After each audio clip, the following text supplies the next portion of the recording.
Madame, Monsieur, bonjour et bienvenue dans ce flash de l'information sur Tunisnet TV. Et voici les principaux titres de l'actualité nationale et internationale. Hamadi Jbeli est en visite à Médine depuis hier jusqu'au 24 novembre 2012. Report du procès de Habib Kasdarli au 3 janvier 2013. Des militaires tunisiens rejoindront les forces armées du Qatar.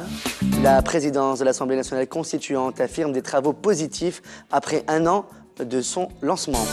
Et à l'étranger, en France, une mosquée ouverte au mariage gay.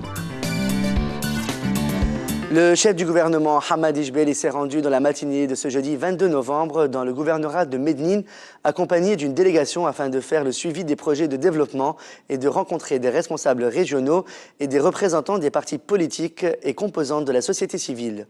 Les habitants du gouvernorat de Médine ont exprimé leurs préoccupations et exposé leurs revendications, notamment la création d'une station-service à Djerba Ajim. Les professeurs de l'enseignement secondaire sont entrés en grève hier, jeudi 22 novembre, dans tous les lycées du territoire tunisien. Cette grève a été décidée après l'échec des négociations entre le gouvernement et le syndicat général de l'enseignement secondaire. C'est ce qu'a indiqué le secrétaire général du syndicat Alassad Yaqoubi, qui a précisé que les propositions du ministère de l'Éducation présentées lors de la réunion n'ont pas satisfait les attentes des professeurs.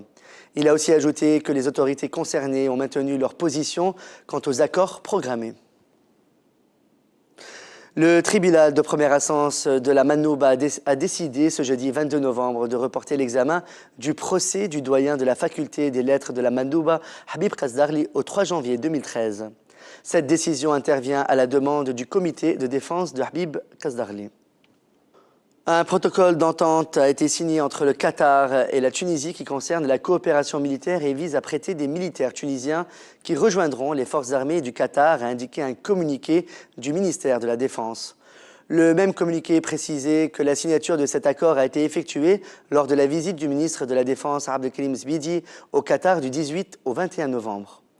Aucune précision supplémentaire n'a été donnée concernant le nombre de militaires ni la durée de leur service au Qatar. Dans un communiqué publié mercredi 21 novembre, l'Assemblée nationale constituante affirme, à l'occasion du premier anniversaire du démarrage de ses travaux, que le résultat est positif dans son ensemble. Le communiqué précise que le projet de préambule de la Constitution qui a été présenté au peuple en août dernier a permis à l'Assemblée nationale constituante de compléter le deuxième projet de préambule en plus du projet dans l'approbation du projet de loi relatif à l'ISI. Les projets concernant l'instance indépendante de la magistrature et celle de la justice transitionnelle seront abordés dans les prochains jours, a précisé le communiqué. Le secrétaire général de l'Union régionale du travail à Benarouz, Mohamed Ali Bourdili, a annoncé que les 3 employés de la société tunisienne d'accollage et de manutention, la STAM, en grève de la faim, ont décidé d'arrêter la grève. Mohamed Ali Bourdili a indiqué qu'une réunion s'est tenue entre le secrétaire général de l'UGTT, Hossein Abbesi, et le ministre du Transport, Abdelkrim Harouni, et il a été décidé la réinsertion de ces 3 employés, révoqués dans un premier temps par le directeur général de la STAM. Les transporteurs de céréales et de marchandises du gouvernorat de Sfax ont entamé ce mercredi une grève de 4 jours. Le secrétaire général du syndicat des transporteurs de céréales et de marchandises à Sfax, Semir Khmechem, a appelé à l'application des accords conclus et à la réinsertion des syndicalistes révoqués. Il a en outre précisé que la grève peut être interrompue au cas où les revendications de transporteurs seront prises en considération. La société Tunisia Holding, propriétaire de l'homme d'affaires Slim El Yahi, a rendu public ce mercredi un communiqué dans lequel elle contestait les résultats de l'appel d'offres suite auquel ont été vendus des parts confisquées de la Banque de Tunisie, la BT. Dans ce communiqué, Tunisia Holding condamne le flou qui règne sur l'identité de ce groupe financier qui a remporté l'appel d'offres. Le directeur de la prison de Mornagaya dans le gouvernorat de la Manouba a révélé ce matin au président du réseau tunisien de la justice transitionnelle, Kamel Gharbi, que le nombre de détenus en grève de la faim est de 174. À l'international, en France, l'idée peut surprendre. Un lever de bouclier peut être déclenché par les religieux, conservateurs et autres traditionnalistes de la religion musulmane. Mais elle peut aussi être applaudie par les réformistes. Alors que le mariage homosexuel fait actuellement débat dans la société et la politique française, l'Association homosexuelle musulmane de France, HM2F, a l'intention d'ouvrir à Paris une mosquée inclusive qui accueillera les musulmans qui ne se sentent pas à l'aise dans les mosquées traditionnelles. Principale cible, les homosexuels, les hommes efféminés ou encore les femmes qui refusent de porter le voile et d'être séparés des hommes lors des prières.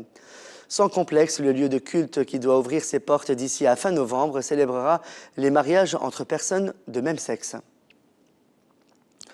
Khaled Mesh'al, chef en exil du bureau politique du Hamas, a estimé mercredi qu'Israël avait échoué dans son aventure dans la bande de Gaza et s'était rallié aux conditions posées par les Palestiniens.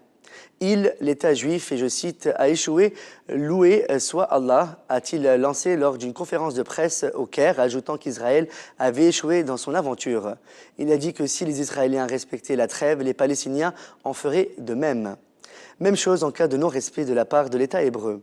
Le responsable du Hamas, qui gouverne l'enclave côtière soumise depuis des années à un blocus israélien, a remercié l'Égypte pour le rôle qu'elle a joué dans l'accord de cessez-le-feu qui vient d'entrer en vigueur. Il en a fait de même avec l'Iran, cette fois pour avoir armé et financé les Gazaouis en dépit des divergences dans la crise syrienne. C'est la fin de ce flash de l'actualité sur Tonislin TV. Merci de votre fidélité. Excellente journée à vous. On reprend avec le plateau de la matinale.